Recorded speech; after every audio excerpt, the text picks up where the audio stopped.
What's good, YouTube? Ministeel here. First and foremost, if you're watching this video on release, Merry Christmas and Happy Holidays to all of y'all that celebrate it. And if you don't, that's cool too. Hope you're having a great day regardless. Today, we will be covering Expert Solo Battle number 3 from Crimson Blaze, Mega Blastoise EX. As always on this channel, we take on these solo battle missions with the intentions of using the specified type and no EX Pokemon, which if y'all thought beating Charizard with grass was rough, let's just say Blastoise would do great in an all-fire format if we ignore that Mega Charizard Y exists. But before we begin, I'd like to thank y'all for getting me to 2,000 subscribers. Honestly, speechless. I know that might not be the craziest number to some of y'all, but to me, it's more than I could have ever imagined, especially when I started, I don't know, just a year ago, I was like, what, maybe at 100, 200? I don't know. It's crazy. So once again, thank you so much. With that out of the way, let's lock in and look at the deck that we'll be facing, which Mega Blastoise EX got the short end of the stick when it came to the stage 1. You have Charmeleon that ramps the active fire Pokemon. It doesn't matter which one. You got Ivysaur that basically is like a mini Stoke.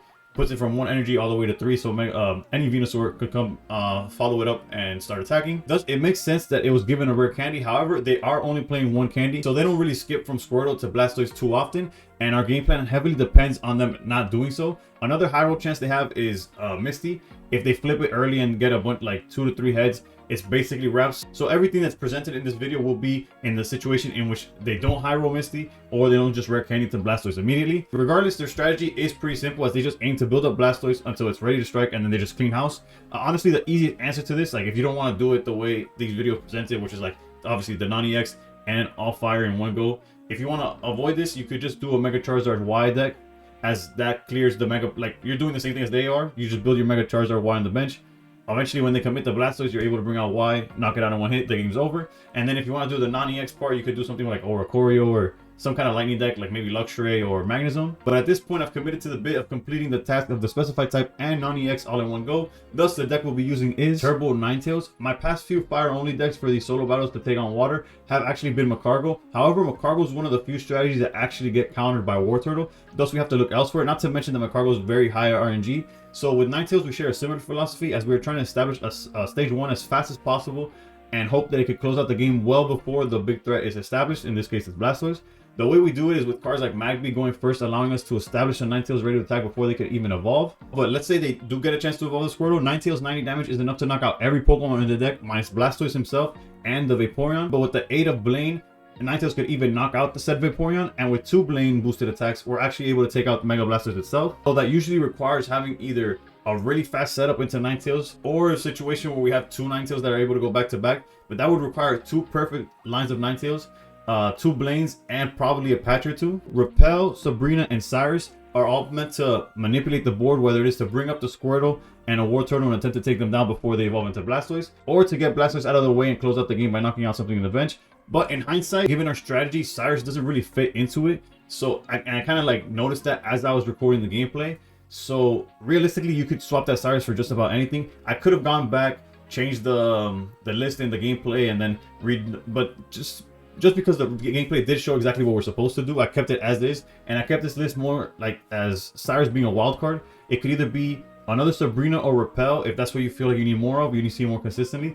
Or you could add to consistency by either adding another Copycat or a second Pokeball, even Listia, like a Pokemon Communication. There's so many ways you could go with that one last card, however you feel is necessary. And since we touched up on consistency, Ball, Listia, May, and Copycat are all meant to find our setup as fast as possible, while X Speed and the Flame Patches allow us to move around our setup however we need to. And in the case of Patch, we can also go from a newly established Ninetales to one that's ready to attack it in an instant. Ultimately, we're simply trying to aggro our opponent and take them down long before Blastoise hits the board. As mentioned earlier, there will be attempts in which they either high roll a Misty or find their rare candy to Blastoise way too soon, in which case we may require some multiple attempts. But if played correctly and a little luck goes our way, completing this challenge becomes quite simple. With that, I leave y'all with some gameplay that will show you the deck in action. Thank you for watching, happy holidays, and above all else, stay pro. Alright, going second. Not ideal per se, but not the worst thing. This XP Pokeball combo could help us. They drew their entire hand, which is crazy. It is what it is. Pokeball. I said drew their entire hand. You know what I meant. I meant that, like, they don't have a hand for us to hit with Copycat. Miss. Okay, cool. That's the only miss that they play, so if it hits, it's like... Yeah, it's almost like if they knew we had Copycat. That's kind of crazy. Let's go Lissia instead then. It's gonna add the same Pokemon. The only basics we're playing are Magby and Vulpix, so it's gonna hit. As well as this Pokeball's gonna hit.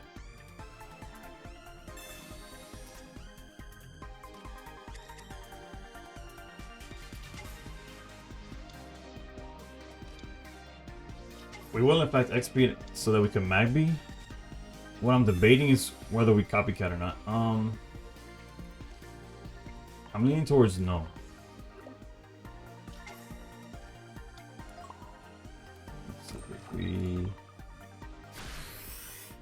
Well, I clicked the toasty sauce, so I guess I'm guessing. I meant to think about it a little bit longer, but I'll let fate decide on that one. Basically, if they evolve here, we get punished. Other than that, our copycat just gets better.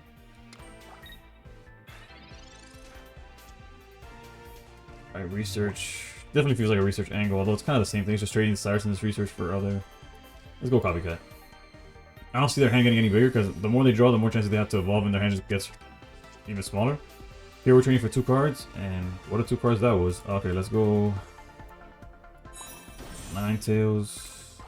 Retreat here. Right now, if they even if they go Eevee and evolve into Vaporeon, we have an out because of Blaine going to 120.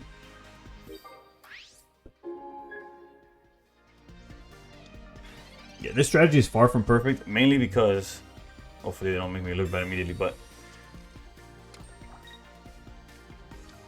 it's just like praying they don't. Yeah, the only way they cook us here is if they have exactly rare candies or something, but it's a match where we just have to hope we get there faster than they do.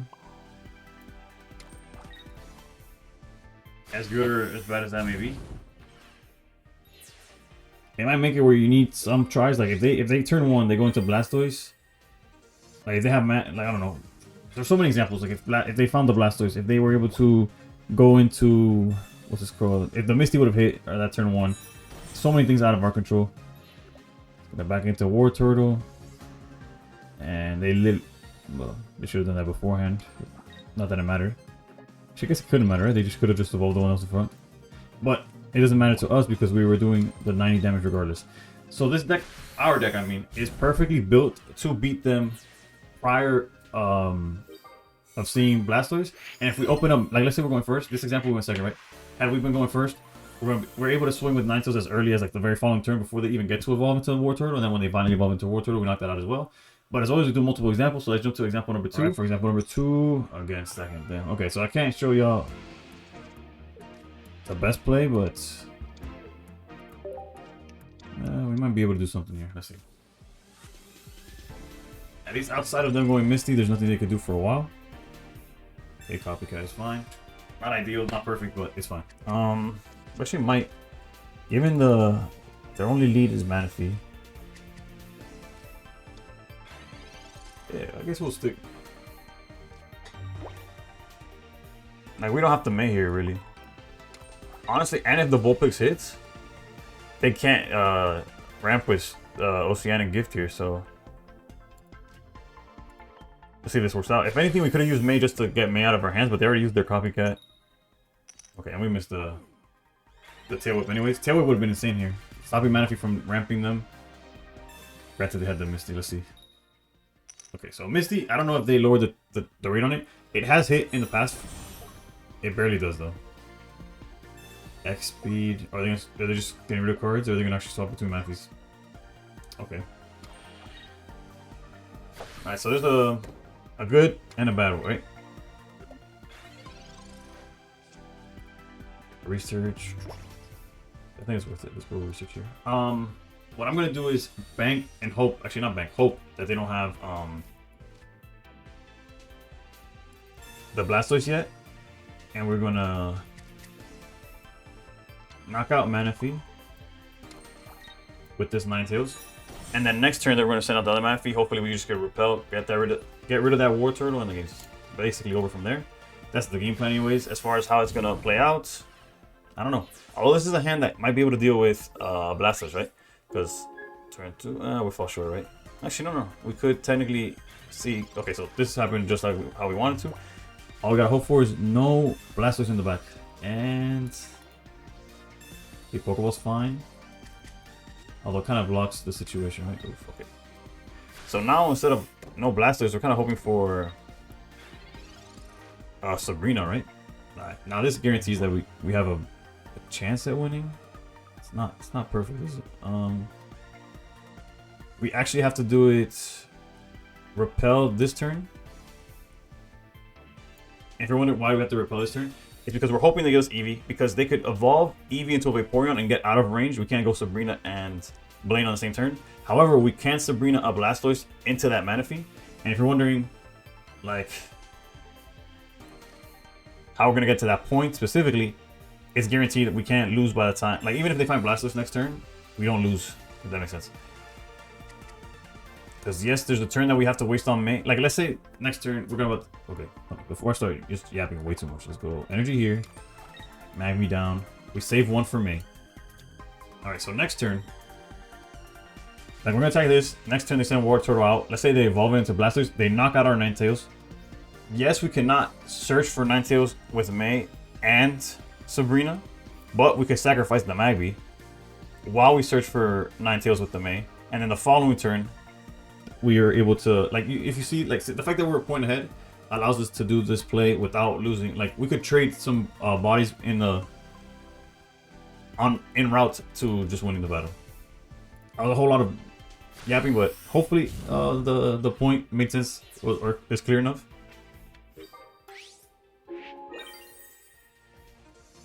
Okay, as expected, War Turtle. Not to mention that if we just draw the Ninetales, it's also just wraps, right? I feel like they've used research every turn, but it's because turn one they went copycat. Alright, so there's the Blastoise. Some bodies in the back. None of these matter. None of these could evolve into anything that's a problem. Unless, I guess they could technically rare candy this. Okay, so that's another worrisome situation, but it's fine. Okay, we put Magmy up. If we find Ninetales, the game's just over. If otherwise, we have to spend a turn on May, which is fine. Let's go May. Ninetales, send back Magby.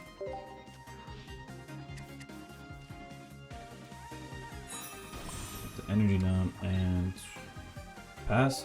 So now Blastoise gets rid of Magby, and then next turn all we gotta do is Sabrina, grab the back line, and game's over. Just like that. Even if it had like the 6 energy or whatever, it would hit us only for 50, we'd be at 40 HP. Weakness doesn't apply to the bench, not to mention that it would just been, even if it did, it would be 70, right? We're fine. Alright, and just like that. It took a few turns. It's kind of awkward, but we got there. There. Energy on Ninetales. And boom. 3 points. GG's. See how both examples worked out. In hindsight, as I'm playing this, I realized that maybe Cyrus is not the best play. Cyrus would be randomly good in situations where they try to run away with like a Blastoise, but realistically, once they have Blastoise, they're cooking it. So the final list, the one you'll see in the deck profile, is going to be different from this one that you'll see in the gameplay, because I'm not going to just redo the gameplay for a card that didn't even come up. But yeah, I would probably put a second Sabrina over the Cyrus, or maybe another Repel. Cyrus just is not the card to play in this situation. Nonetheless, thank you for watching. I hope it works for you. There was a Macargo list that kind of worked. I was maximizing like double Repel, double Sabrina, double Cyrus, which is the idea was just to bring up the War Turtles and then spread the 150 damage. That one, however, was not consistent, and if I didn't have a way to bring out War Turtle, the War Turtle ability actually did something, which is kind of funny, given how much I hated on it in the review of the entire set. But with that, thank you for watching. If you're watching this at the time of release, it is probably, or no, it will be Christmas, so Merry Christmas and Happy Holidays to anybody who celebrates that.